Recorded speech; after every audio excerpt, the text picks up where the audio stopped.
1 year ago, President Bola Ahmed Tinubu took office in Nigeria, promising renewed hope for the nation's over 200 million citizens. However, questions linger about whether that hope has materialized. The administration started with a clear policy direction, but the past year has been marked by frequent changes, reversals, and a lack of consistent planning. As a result, many key economic indicators are declining. In this context, we'll explore what steps the administration can take to reverse these trends. Welcome to Business Edge. I am Perpetua Fasami Peter. We'll begin with top business headlines. The Nigeria Labour Congress hinted on Tuesday that there may soon be a nationwide walkout due to the ongoing impasse over minimum wage negotiations. Professor Theophilus Ndubuaku, the Deputy President of the Political Commission for the NLC, addressed at the conclusion of the tripartite committee on minimum wage meeting on Tuesday. Labour rejected the federal government's new offer of 60,000 naira, which was an increase from the 57,000 naira that had been suggested earlier. He added, quote, "As it stands, this government doesn't seem to know what to do, which means they need to tell the people that what the problem is. They should be transparent with us and tell us whether they have reached their wits' end." End of quote. There is no more place for us to go in this current circumstance, he added. Egyptian cabinet spokesperson Mohammed Al-Husseini announced that the government has devised a plan to gradually lift electricity subsidies within 4 years. During an interview with the Al-Merwas satellite channel on Tuesday, Husseini said that the state bears huge burdens for the electricity subsidies. The state has drawn up a plan to gradually lift subsidies on fuel and petroleum products by the end of 2025. He added, indicating that diesel will be outside the plan to remove subsidies. Regarding bread subsidies, Husseini confirmed that Egypt produces 100 billion subsidized loaves annually. And finally, Africa's economic growth is projected to increase to 3.7% this year and 4.3% next year, up from 3.1% in 2023. This is according to Akinwumi Adesina, the president of the Africa Development Bank, AFDB. Adesina expressed optimism that the bank can enhance infrastructure investment with support from the International Monetary Fund, IMF. He highlighted African economy's resilience amidst climate change, geopolitical tensions, global inflation, and rising debt. The FDB invested over $50 billion in infrastructure projects, and if IMF lends $20 billion, it could leverage $80 billion in new financial support. These are the headlines. We take a break now. When we come back, we'll bring you Market Watch. Stay with me. You're watching Business Edge.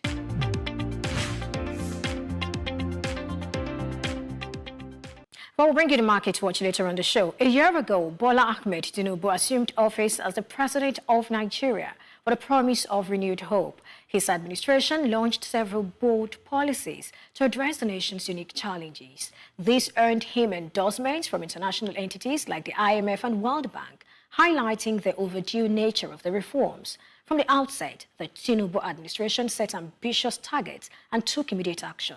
The initial policy initiatives, including market liberalization, had mixed results. While intended to spur growth, these measures, of course, had some negative impact on the people. Joining me for more on this is Mukhtar Mohammed, the CEO of Assured Dynamic Investment. Thank you so much, Mukhtar, for joining me today. Thank you for having me, Perpetua. All right, well, it's been 1 year since President Bola Tinubu became our president. How will you rate the economy under his leadership? Well, if I have to rate the economy under his leadership, depending on how you want me to rate it. It's your thoughts. Okay. Yeah. Policy-wise, fantastic policy implementation, very poor. Monetary policies, full with a lot of policies. Some are saw today is this, tomorrow is that.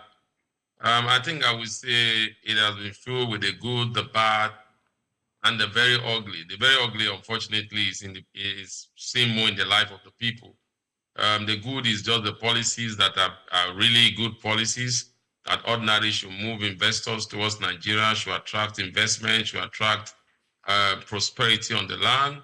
In the long term, I said in the long term, but in the short term, it must be thought through not most of this policy is not policy that were thought through. If you look at the two major policies that are really affected them, the removal of subsidy and also the liberalization of the FX market. The bad is that government have earned so much revenue, especially the three tiers of government, federal, state, and local government, and yet the people have not seen commensurate increase in their lives. So for me, it's the good, the bad, and the ugly. All right, I like that you started with the policies. You talked about the liberalization of the exchange rate. You talked about fuel subsidy removal. We also have the reform committee, which was set up. That's for tax reforms and fiscal policy committee. We have that. We have some other things that were done. Talk about whether it is the introduction of several taxes or stuff like that. But looking at all of this, what would you say the success level or the success rate has been? And what are the things that probably hinder these policies, which you also said are actually good on the face value, just looking at it on the surface, they are good, but why are they not giving us the desired result? What is the problem? Said they are not thought through. I'll give you two of the major policies. You look at the policy in terms of liberalization of the FX market or floating of the naira or the value of the naira, whichever one you call them. You realize that were not thought through because they didn't look at the aspect of liquidity. I keep saying you don't leave your currency in the hand of market forces. They didn't have the liquidity before they liberalized that sector, and you could see the challenges there, and that's why the naira seems to be losing its way. And then they panic stepped in and they came up with a lot of panic measures, especially when the naira got to 1,900.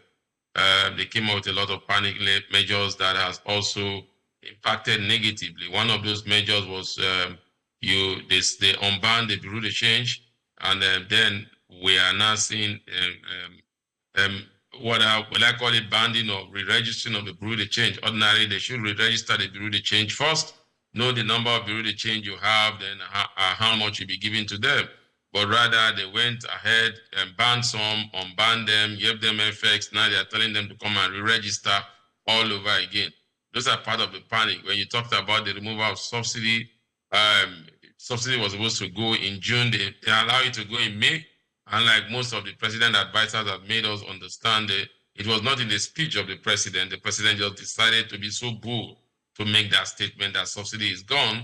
And without commensurate strategy on how to see how the policy will not have so much negative impact on Nigeria, knowing fully whether Nigerian economics is PMS-driven economics, because our movement from point A to point B from one state to another is always largely driven by transportation that has to do with PMS.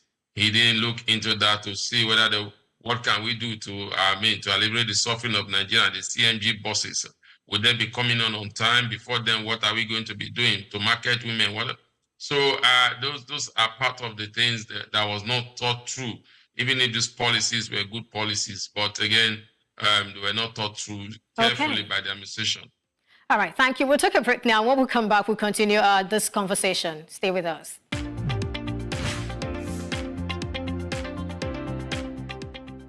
Glad to know you're still with us. And of course, I am joined by Mukhtar Mohammed, the CEO of Asha Investments. Thank you, Mukhtar, for staying with me. Happy to. All right, before we went on that timeout, we're talking about, the economy so far under President Bola Ahmed Tinubu, and you talked about the accretion, how that, a lot of monies have actually been made in terms of revenue. But of course, we'll get to that point where we get to talk about it. But then let's take another look at the policies. You sort of said a lot about why we probably do not see the result of these other policies. But then, does it seem to you like the current tax regime and by extension, the fiscal policy sort of lacks clarity, scope, and direction? Or is it too early to call? Because we've had some policy somersault, if I can say that so far in that particular regard. Yes, I think no clear-cut direction for the tax policy, because up to now we've not really gotten to know what the tax policy is. The tax committee, headed by a very, very, very renowned tax consultant, well respected. They wouldn't have been a better person to do that job than him. But unfortunately, I think the political class have not yet keyed into it, especially the state governors. I think they have been really not really working out, because remember what the chairman said was that they will need to have a meeting with the governor so that we don't have multiple taxation, we don't have multiple levies and that, but that has not come to bear up to this very, very moment. And even the government too was not helping, because they also were not patient. And remember, they were to come up with the cyber security levy. It was same, the tax consultant himself was kicked against that policy before it was withdrawn by the government through the CBN. The tax policy is a good one. When you look at it, it has to drive, especially the informal sector, which is the key driver of the Nigerian economy. They will enjoy a lot of tax holiday. Then they will see the benefit of paying taxes. And all these were very good policy. But like I said, we've not seen this. It has been submitted to the government. The government said they are still studying. They are still trying to see how this can be implemented. It's 1 year has gone. We've not seen anything as regard that. So for me, that makes it that the policy that is supposed to be one of the light of this administration. And when you look at that policy, this is the first time having a policy that is trying to widen the tax bracket, in the sense getting more Nigerians into the tax bracket, especially the informal sector. But what we have seen before now is where we have the already taxed, more tax on the already taxed. But this time we are seeing a widening of it. We are seeing where businesses also are beginning to give concession, not based on who you know in government, but based on your in terms of output. And all these are a very good policy. But like I said, those policies have not seen the light of day yet. So we cannot really say, oh, the policy has kickstarted and we are seeing the results as it stands now. Well, for the committee, I think we'll probably just give them the benefit of the doubt, because in the coming days, we get to know more about that particular policy. Now, away from that, for Naira float now, I want us to look at this, because at least we have three major results that we sort of anticipated: achieving a willing seller, willing buyer-driven market, harmonizing rates, and then narrowing the gap between the official and parallel exchange rates, and also attract investors and make exports more attractive. 12 months since that was done. How many of these boxes have been ticked? And what are the challenges, really, that are sort of, made this particular policy not to give us the result we anticipate? Yeah, I mean, those policies boxes have been ticked. I think you yourself know that you could answer it yourself. Let's start with widening of the tax, the exchange rate between the parallel and the official market. It didn't work. They tried to use a way of making it work where the official market moved to combat with the parallel market. I've never seen that before. The point the official market was 995. It has to move to the parallel market at 1,400 at a point. And then we saw that rapid downtrend of the Naira to about 1,900 before the Naira got a little bit of respect. So that hasn't worked. In terms of attracting foreign investors, also, that hasn't worked, because the instability in that space is very, very high. And once there's no stability, no investor wants to come into your economy. I think the third one you said what again?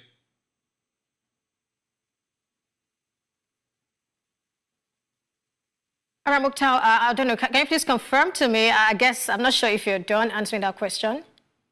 I said, what about the thought? You made a thought. You made three areas. I've done two. What was the third area you talking about? Okay, I'm talking about, I also asked about volatility persisting, really. I mean, we're talking about stability and all of that, but volatility still persists. Yeah, volatility persists because there's no liquidity. You don't float your currency without liquidity. And what it means is that you allow market forces to determine the rate of your currency. You and I know that capitalism is driven by profit. And once market forces can determine the quality, they want to go they want to make more of the profits than what they are putting in there. So I think what we've seen in the market is we've seen volatility persist because there's no liquidity. Market forces are there, and the retail end was really the problem, Perpetual. And up to now, that retail end of the market have not been adequately addressed. That's why you see the parallel market as it stands today. Now the gap is widening the more again, because the share market is about 1,333 as for the close of market yesterday, and the parallel market has hit 1,530. Those differences are there, and in the retail market. And now there's going to be more challenge in that space of the retail market because whether you like it or not, what they have just done, the CBN, to say bureau de change, we need to re-register is almost as the same thing that the MFLA administration used by suspending them. So now they have to re-register before they will begin to have access to FX. That also is creating a lot of distortion in the parallel market, and you continue to see that gap move because the SMEs do not have the time to queue up in the import-export window, in the autonomous exchange market. So they look at fast means of getting their FX and delivering their goods to their clients, and they go through the parallel market. And so we keep saying that the demand on the parallel market in terms of value may be low, in terms of volume may be low, but in terms of the number of people that ask to access that market, the demand is very high and the supply is very low. And so that space happened to be a space that most Nigerians believe more in than the official market. So the CBN need to do a lot, and to do that, they have to attract liquidity. And unfortunately, in Nigeria, there are three major ways that we attract liquidity. We attract liquidity either through foreign direct investment, portfolio investment, Nigeria in the diaspora, and then sale of crude oil. As it stands now, sale of crude oil, we are made to understand we have seen an up in that for about 1.7 million barrels. So we need to see that reflect in our bottom line. Nigeria in the diaspora, a product they are trying to put a product for them to be able to invest in Nigeria through using their FX that will boost the economy activities and bring down the naira to dollar rate. But up to now, there is no clear-cut modality on how that can work. Portfolio investors, like you said, volatility have not brought portfolio investors like they want, because no investor wants to enter the market at 1,500 and exit the market at 1,600, 1,700. They want to enter the market at when they know volatility is steady, there's stability in the market, then they will come in and be able to exit at that level they came in. That's how they maximize profit. So as it stands now, none of these are existing, and so it's a big challenge to the government. All right, I'm just wondering, is this, do we have to re-strategize? Do we need to, probably start all over again, review and all of that? But I mean, I have the whole day with you, not necessarily the whole day, but of course, I'd like you to please stand by while we get to my colleague in Cape Town. All right, so now we'll be joining my colleague in Cape Town, who is monitoring the election in South Africa. And women in top positions in the organization, so we would always cover. All right, Vuyile Sawula, thank you for joining me today. Okay, I'm not sure I heard you. Can you hear me?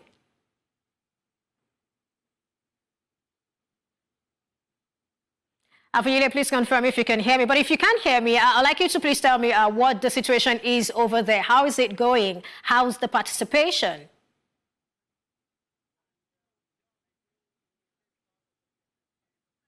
Well, of course, you can see that over there. The election has already started, and that is that's the situation report over there. And I hope that Vuyile will be able to tell us more. But you can see what's happening, and we see all of this just happening right there in South Africa. He's joining me from Cape Town. He will be telling us more about what to expect today. South Africans are voting today, and this is one election that so many people are really talking about. We're all going to see who is going to win this election. We have the ANC and we also have the other party. All right, if you can hear me, Vuyile, if you can hear me, I'd like you to go ahead, please.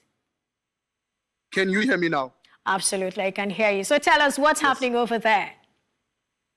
So obviously, it's the national elections in South Africa, particularly here in the Western Cape, where, I started at one voting station in Edgemead, where the City of Cape Town Mayor Jordan Hill Lewis was casting his vote, then swiftly moved on to Kraaifontein, where the Patriotic Alliance leader Gayton McKenzie was just here a couple of minutes ago. The turnout has been reported to be quite good. Not a lot of people here in Kraaifontein to be particular, but there's some parties here. The Good Party is still here, and the PA is still here, and the Democratic Alliance also is still here. So the turnout has been quite good. It's been reported to be quite good. The queues are quite long in some areas of the province, but really just a breeze of quietness here in Kraaifontein in particular. All right, talk to me. What do you think? Is the turnout good enough looking at the numbers? I'm afraid if that is the number of people who are actually voting at this point in time. But talk to me. What's the number like? What's the turnout like? And what are the people saying? Well, the people are quite confident, that, this voting cycle will bring some change in South Africa. I mean, there's a lot that's been happening in the country for the past 5 years, even the past 10 years with stuff like the COVID-19, getting over state capture and so forth. So the people in the country are quite confident. They want to vote for change. Unemployment is at its highest. Healthcare services are also, service delivery, in fact, is at a low. So people are quite confident. The turnout is looking great. I will be heading over to Cape Town, to the CBD, to, report live from there more, to see people and speak to more people and see, what the turnout is like that. But in the two stations that I've been in Edgemead, the turnout was particularly high. And here at Kraaifontein, not the highest, especially after the leader of the PA, Patriotic Alliance, Gayton McKenzie, left. He left with the swamp of his people. And now it's very quiet. The voting process is quite smooth. People are being able to vote at ease. So that is the current status right now. But I will be obviously reporting from other stations, also keeping you, that side, informed on what's going on here in South Africa. All right, so after voting, what next? Well, obviously, after voting, we wait for the results to see, which party has done well and so forth. So people are quite optimistic. Obviously, people are rooting for their particular parties. But obviously, it's going to be a tough process of counting the votes and making sure everything is accurate. All right, thank you so much, Avusile, for joining me today. Avuyile, yeah, thank you. Thank you. All right, you're still watching Business Edge, and I, of course, have with me Mukhtar Mohammed. We're looking at President Bola Ahmed Tinubu's economic policies in the past 1 year. Mukhtar, if you can hear me, I'd like you to please confirm. Yes, I can hear you. All right, that's quite interesting. I mean, that's South Africa's election. And I think we also have Gospel or Bella right here. Thank you, Gospel, for joining me today. Thank you for having me. Good morning. Good morning to you too. Well, Gospel, we've been talking about President Bola Ahmed Tinubu's economic policies in the past 1 year. And I would like you to just tell me what you think, really, looking at the past 1 year. What do you make? Do you think just talk to me. I don't want to put words in your mouth. What do you make of the economic policies of this particular administration so far? Well, my very simple yardstick for, measuring the impact or, scoring an administration is the quality of life of the average Nigerian person and the average Nigerian business better off for it. And that's a capital no as it stands right now. All right. So whatsoever your conversation looks like in terms of what you come out to say that you're doing policies and all of that, if it's not yet yielding fruit, then you're not there yet. You're not succeeded yet. All right. And in the context where we live in, our results are the only ways people can really attest or attribute to the success of your policies or the effectiveness of your policies. So if you look at it from that angle, it's of course not there yet in any way. It could be better, but it's not there yet. But if you look at it from the angle of being able to drive necessary conversations in international space, trying to win investors, gain back confidence, trying to just engage that lobby momentum to gain more traction to the Nigerian economy. The current administration has really done well in that space, all right? And we're beginning to see those early interests and commitment. But then again, from the people's angle, from the real sector angle, from the all of those key development metrics, it's still been a work in progress, and unfortunately on the downside of that. Okay, I'd like to take you on the early interest and commitment you talked about. I mean, we've seen this interest, we've seen these commitments, but have they actually, materialized? Have they actually become real, or do they still stay at, some form of commitment? Yeah, they of course haven't materialized yet. I mean, at best you say they are still in a work in progress. I mean, safe to say that during the last administration, there was a drop in that level of international commitment when it comes to Nigeria, investors' confidence and all of that. So there's been that lobby drive by the current administration to bring that back. All right, but that's also not to say that they're taking all the boxes right. They are not yet taking all the boxes right. I'm trying to say that they're trying to gain the confidence of the international community back into the Nigerian economy. However, our economy is really crippled. Inflation is really high. food inflation is at 40%, cost of living crisis constantly worsening, and the interest rates they're supposed to, quote unquote, conventional economics says it will bring down interest, it will bring down inflation. But we've seen that in the age of unconventionality that we live in now, that has not really yielded much impact. Instead, businesses and households have suffered more for it. So it's a very complex situation and a complex state of the economy. So if you have to scorecard, the current administration is a complete, really poor situation of how they've led and driven growth and all of that. And we really just have to stay very hopeful in terms of ensuring that economic indicators. I mean, we may want to talk about GDP, but right now, I mean, as much as growth is important, if that growth is hijacked by increasing cost centers, worsening inflation, worsening standard of living, crippling supply chain because of exchange rate dynamics, then it tells you that growth is really threatened, and probably people are really worse off, in context to that growth. So nothing is really conventional right now. The age of trying to say that economic policies have worked because conventionally speaking, this is how they work, has come and gone. So I would not really say the current administration has really yielded much, and actually so much positive impact could have been delivered in the first year. All right, 1 year is a lot of time.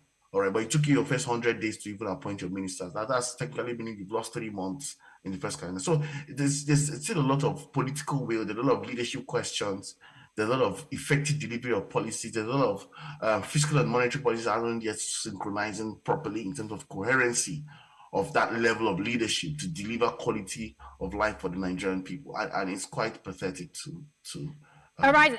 see. Okay. All right, a quick one just before I move on to Mukhtar. I mean, some persons are saying that this particular government, of course, knows what it wants to do, but it's battling inherited challenges. Do you agree with that? I completely disagree with that. And and it's not about this government. Many very unsuccessful governments, and it's become a cultural thing in Nigeria. Not just Nigeria, globally, you hear some presidents make that statement. They always refer back administration did not, and as a result, we're facing these woes. Yeah, I agree that there could be inherited problems, but part of the question of leadership is how you deal with the situation you met and how you make the most out of it. And that's been a very clear increasing path to progress and prosperity. Right now, there is no clarity to start with. Then secondly, we are not on any path. All right, so you can't put that on the past administration.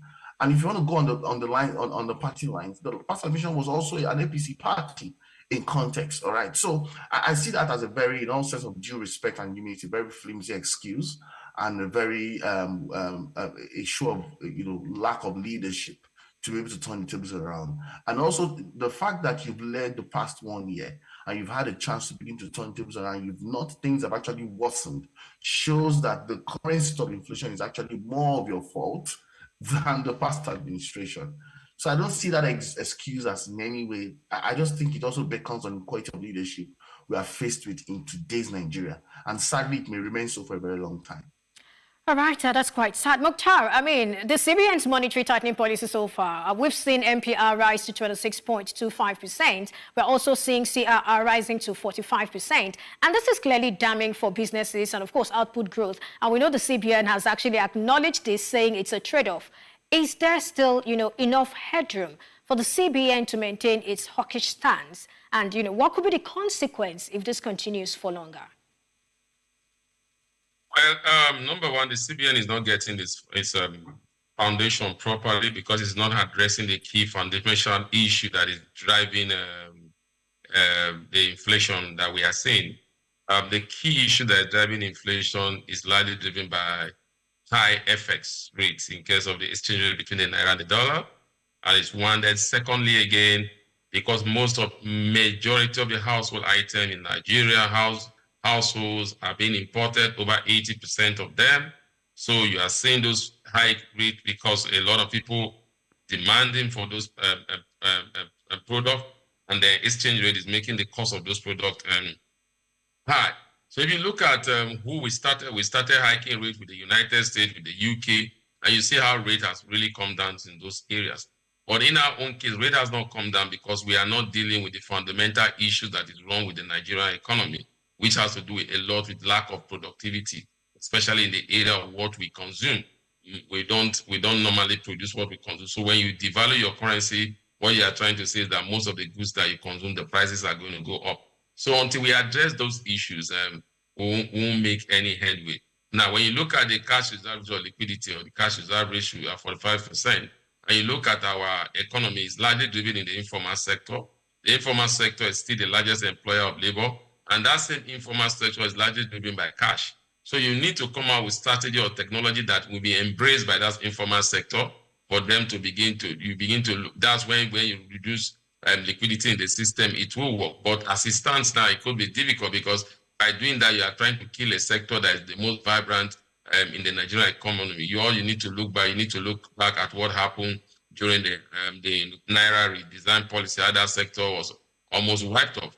So I don't think that has worked because when you look at other economies that those have worked, they are looking at destruction in terms of supply chain destruction. When you improve that, then you improve you bring down inflation. But in our own case, we are dealing with a fundamental problem, and like I always say, we are dealing with an economic inflationary pressure that is not driven just by destruction in terms of supply chain. We are looking at inflation that is driven because of cost of production, one, market forces, two, macroeconomic policy, three, then exchange rate volatility, four. So you are seeing four very critical issues. But when you look at these four critical issues that are driving inflation in Nigeria, if you are able to tick one box of it, which is exchange rate, you have succeeded in bringing down inflation marginally. And that's what happened what we saw with the Nigerian Bureau of Statistics, because we saw inflation come down a little month-to-month basis.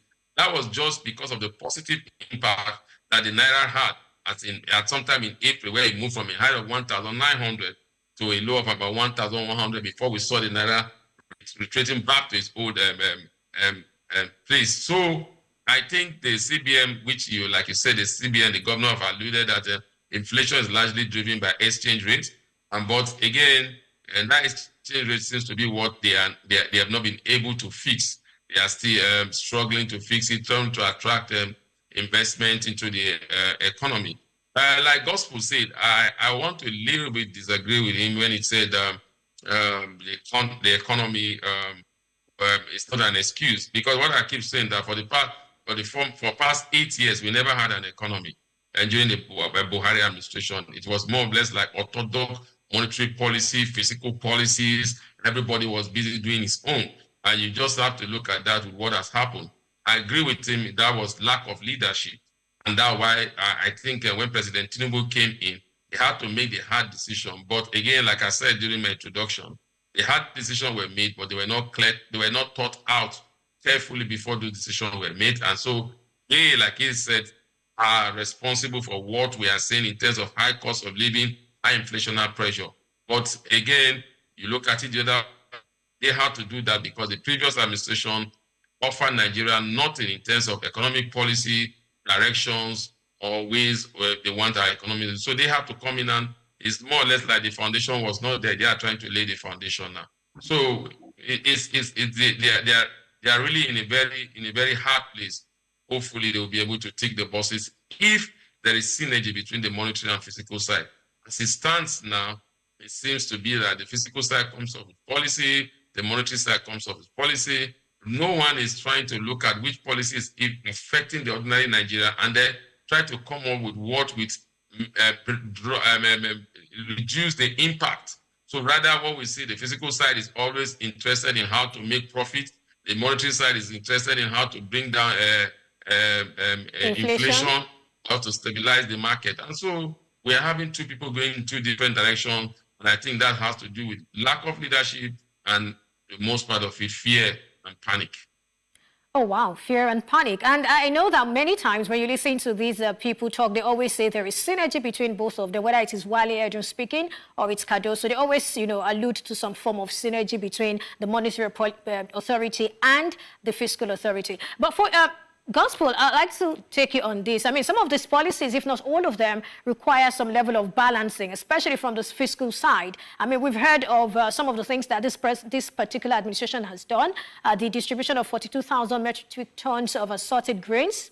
We also have the CBN handing over 2.15 million bags of fertilizer to the Agriculture Ministry. Of course, we do not have further details on the distribution of that. We also have some monies that have also been given, whether it is 50,000 naira to nano businesses or it is some monies to, either the manufacturers and all of these things. What more do we need to know about these interventions and how impactful have they been?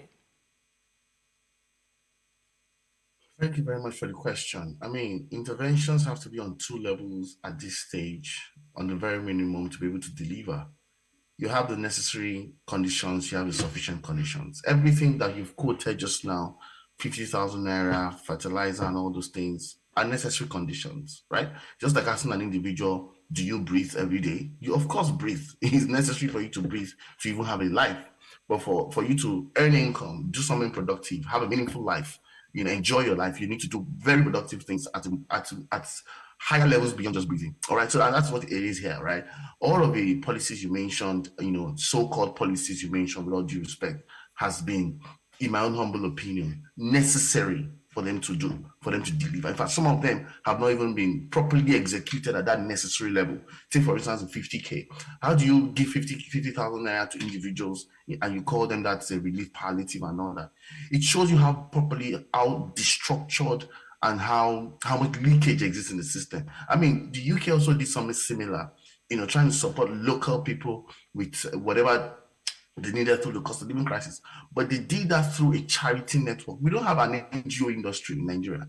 So the government funded the NGOs. The NGOs put up projects to support people locally. All right. So you can't hear that such monies are given to people individually. You don't even know who the people. Is there a database that showed who gets what? Can we track it? Can we see how that money has impacted their cost of living? There is nothing. All right. So to me, it's not a policy. It's just an intervention, an initiative to help people gain relief at the necessary condition, which was not even delivered adequately enough. Now you don't have sufficient level conditions, meaning how you institutionalizing, managing, structuring, and ensuring you're building for today and the future. None of that is in the works. Have you seen any policy that significantly addresses the industrialization gap in Nigeria? And now you talk about in the manufacturing sector, none. Nothing at a scalable, intelligent level. Okay, you want to talk about the fertilizers and all that. If you look at the history of governance in Nigeria, almost every government gives fertilizers to farmers. The central bank during Theophilus time was also doing that. But can we even take an evaluation, a midline and or baseline, midline, and endline evaluation of the farmers who got who benefited from that exercise? Can we find out, how much fertilizers they got? What level of improvement has been made on their local farms? How much of those produce have ended up in market? Did in terms of from farm to market, did these farmers gain commercial returns or value from that process, from that input process? Are Nigerians better off when it comes to food security, that you gave out XYZ number of fertilizers and that led to XYZ number of crops or rice produced in XYZ? There has to be a theory of change framework, and that theory of change actually being effectively delivered. In all sense of it, I think this issue of just giving fertilizer and all that is very, very, it's a very infant level policy to throw out there, and to be a part of your scorecard policy for your 1 year engagement. I mean, the world has moved past that. All right, fertilizers are a norm, it's necessary condition. All right, but how much of food security are those? Those are input materials. Those are not output or outcomes you celebrate. I don't know if you get what I'm trying to say. So how much of that has led to the output or outcome today that has helped food inflation? So if you say, okay, you deliver fertilizers, food inflation is at 40%. So if you look at it by level of your tangible results, have those fertilizers actually yielded anything? Have they dropped down food inflation? Do you have more supply, in the Nigerian economy? Have you beat the access to market challenge or access to infrastructure challenge? Have you beat the farm to market challenge and ensuring that more Nigerians have food to eat by virtue of supplying local people more fertilizers? All right, so I think you already know the answer to the question. And if you look at it from those contexts, that's not an economic indices or something to celebrate about. I don't know if you get what I'm trying to say. So if we're really going to talk about growth, development, and improvement of life, quality of life for the average Nigerian, then we have to look at what really counts, not the fertilizer. every government does fertilizer, but we don't know how many people got it. We don't know who got it. Up until now, we still don't know who got this fertilizer. Well, talking about Emefiele, remember the Anchor Borrowers Project and how that some of these guys actually purchased his form for him, according to him, the presidential form. Well, I mean, I'm just trying to say that there is a pattern here, and that pattern is so much focused on the inputs. You don't know who benefited what. You don't know how it benefited society. You cannot tangibly, identify, how people's lives were better off for it, how the economy, how the real sector was better off for that investment. All right. During the Buhari administration and all that, you've got the social intervention program that gave 5,000 naira conditional cash transfer. It's the same thing. The 50K you see now is the same thing. So all right, Gospel, I know if I allow you, you have a whole lot to say about this. But let's look at this now. Right. From the onset of the implementation of these administration's reforms, we've sort of seen clear losers and winners. On the one hand, the banks are sort of making profits in triple digits, if you ask me, as a result of forex gain, not just if you ask me, from their results. Now, consumer goods companies are so badly hit that they are beginning to wipe out shareholders' funds. I mean, we know examples. And then the yield in the fixed income market makes, that particular market attractive. And so while equity investors are not smiling, we have, people smiling at the fixed income market. I mean, I can go on and on. And then we also know there is an infrastructure support fund that sort of should benefit states. We do not have information on it. So what do you attribute this to? And for how long are we going to have it this way, where there are losers and there are winners, but we don't have some form of coordination? I mean, let me tell you, the truth is that all of these things are a function of one thing: the extractive nature of institutions in Nigeria and in many countries in the world, not just Nigeria, all right? And extractive institutions simply mean that the policies, the delivery of public goods, social goods, wealth, and distribution of all of that is structured in such a way that very few benefit, and the cycle continues to benefit the few, all right? So you begin to see policies, institutional dynamics play out in that order, and that's what's happening right now, all right? Conventional economics says that, okay, interest rates will beat down inflation, but we are not faced with a conventional interest rate. Like Muta put it, you have a cost of production challenge, and you have deeper structural issues impacting on inflation. So using a monetary policy to fight an inflation that is non-monetary by structure and design is a misalignment of efforts to even start with. So you don't expect, because even in the UK, inflation has dropped, but the cost of living is worsening. So that's to tell you that the type of inflation we are dealing with right now is a non-linear or non-conventional type. And that's what you see in many other sectors. Interest rates are empowering financial markets, but stakeholders and equity investors are really struggling because the real sector is constantly crippling. And all of these permutations have been done by world-renowned analysts, and it's such that the wave of growth and development we are facing right now is empowering some markets over some other markets. So the truth is that that dynamics is further worsened in volatile economies like Nigeria, where you even have a leadership problem. All right, I don't know if you get what I'm trying to say. So to a very large extent, it now boils down to, how do we look at solutions within our context that works for our context, and how do you balance out? More international, multinational organizations are either leaving or are downsizing in one way or the other. And they're not telling you they're downsizing. Some major multinationals reduce the number of brands that they have in the market today, and they're constantly reducing it. All right. So, I mean, I think the results are really glaring when it comes to the economic scorecard of the current administration. All right, thank you so much, Gospel. I'll need to take Mukhtar right now. Mukhtar, I'd like to get your thoughts on that. Is it okay the way we have it? I mean, we have policies and we're not seeing the impact across the board. It's just some persons, taking advantage and some other persons taking the heat. Do we need to strike a balance here? What do we need to do to ensure that, we feel this impact across the board, the real sector, the ordinary Nigerian? Well, like Gospel said, in every capitalism is all about opportunities, and opportunities will not always come for everybody at the same time. Like you said, there was once upon a time the banks were struggling, the manufacturers were doing well. Once upon a time, the banks are making huge profit because of FX revaluation, and then the manufacturers are suffering because of payment in those FX revaluation. Once upon a time, the capital market was devoid of activities, saw equity moving on all-time high. The fixed income space was down. Now you see so it's normal, like you said, it's a cycle in every economy. But the fundamental issues is what is driving that cycle? Is it fundamentally driven a policy that is driving that cycle? Will that policy continue? You know, no policy lasts forever. No challenge, economic challenges last forever. It's either the way you handle it now will reduce the effect on your people, or if you don't handle it well, then that cycle continues to get widened. I like saying this thing. In terms of you know, when you commit a sin, you go to God, you say, God, Father, have mercy on me, and Father, forgive me, and the Lord will forgive you.